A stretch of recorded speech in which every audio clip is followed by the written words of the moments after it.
Does the president's move here shrink your profit margins at White Oak Pastures?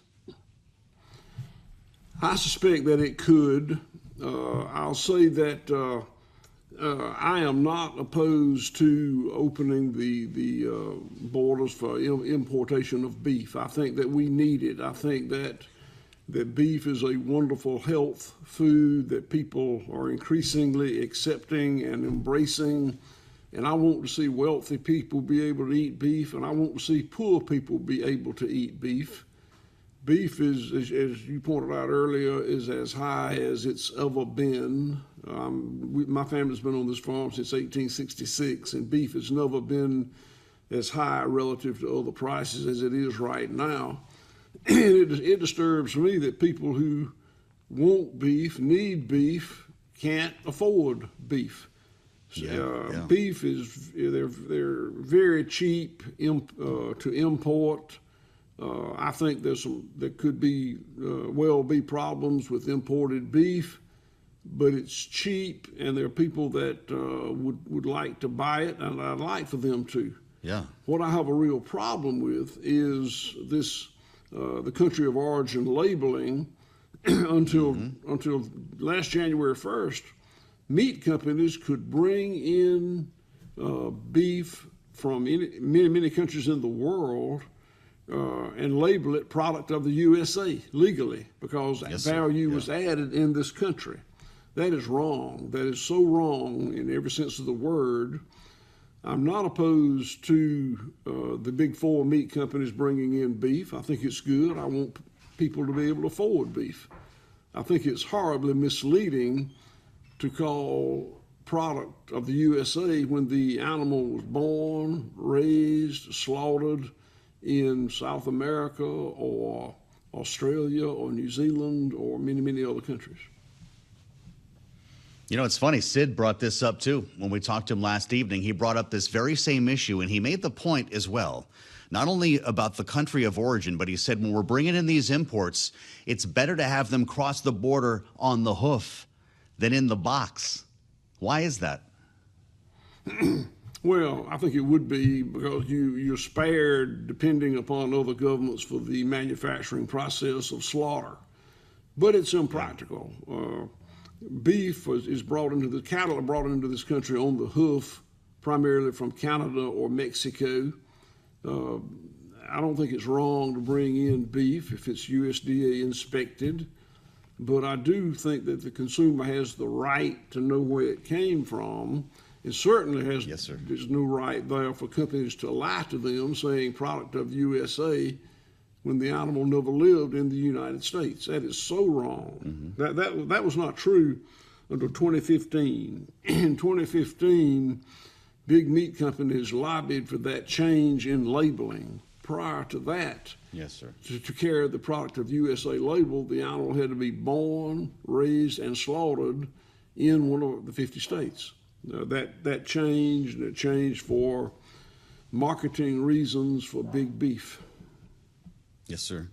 I'm looking at diesel today at $5.61 a gallon on average nationally. Sid also talked about fertilizer. What are your highest input costs? What's making this hurt the most for you and farmers like you? Well, of course, buying live cattle in today's market, turning it into beef is very expensive. My customers have made the decision to buy beef that comes from a farm like mine that was raised in the way that ours is raised. We spend a lot of time and effort and energy on our educational component of letting our customers know how we do it. And by the way, this is not an advertisement for White Oak Pastures. I own White Oak Pastures, but there are a number of really good beef producers in this country that are doing it the way we're doing it. Sadly, there's a big industry of commercial beef production that's not doing it the way that we do it. That's true in this country. It's true in Brazil, Australia, New Zealand, Uruguay. Let's just tell the consumer the truth. Let's tell them exactly where it comes from. and let them make the decision. Consumers can pay from as low as, what'd you say earlier, $6, $7, $8 a pound for beef to as high as $13 a pound for beef. If they do, it's because the higher beef has attributes that the customer has made the decision they're willing to pay for. Some consumers, the animal welfare of the production system is very, very important. Higher animal welfare has a great cost, so the beef costs more. There are customers that are willing to pay that. There are other beef consumers that can't afford that. They want the cheapest beef they can get. And I'm not trying to deprive those people of the opportunity to buy it. I'm not opposed to the importation of beef. I'm opposed to masking the origin of a product so that the importer can get more for it. I'm vehemently opposed. You sound like a man of the people to me, Will Harris. The president made a post online a little while ago, right before you came on. You mentioned the beef processors, and I'd love your thought on this. He says, for years I have heard that ranchers have a tremendous problem with the big processors, who many say are a nasty monopoly.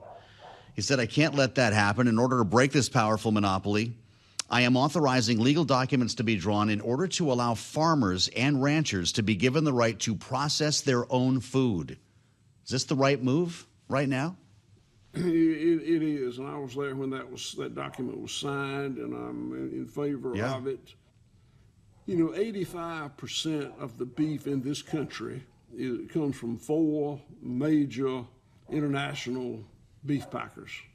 4 control 85%. That level of market concentration that just hadn't happened much since the Depression. But it's what we've evolved into. And, all beef is not created equal. There's currently 50% lean beef. The value is $1.31 a pound. That's when you slaughter for fat feedlot cattle, you wind up with a lot of product called 50% lean beef trim. It's 50% fat, 50% lean. That product sells for an average today of $1.31 per pound. That's not edible. It's not edible, but it's legal to eat. It's just you wouldn't eat it. But what the big international packers do is bring in super lean beef, 90% lean beef, 95% lean beef, which is about $4 a pound. Well, you can take a pound of 95% lean imported beef and a pound of this American product that's 50% from the feedlots and come up with a product that is 72% lean beef, and the cost is $2.66 per pound.